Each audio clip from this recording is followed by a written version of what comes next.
Hi friends, అందరూ ఎలా ఉన్నారు? మా ఇంటి అమ్మవారి నూకలమ్మ చూడండి ఎంత బాగున్నారో. ప్రతి సంవత్సరం మాల వేసేటప్పుడు మేము ఇలా అమ్మవారిని రెడీ చేసి ఇలా పెడతాము. చూడండి అమ్మవారు ఎంత బాగున్నారో.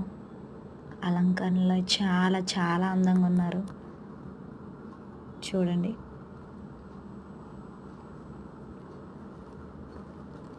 అమ్మవారు చాలా అందంగా అంటే చాలా అందంగా ఉన్నారు.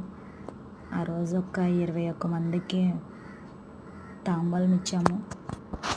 ఆ రోజంతా రెడీ అయ్యి అంతా అయ్యేటప్పటికి చాలాసేపు అయింది.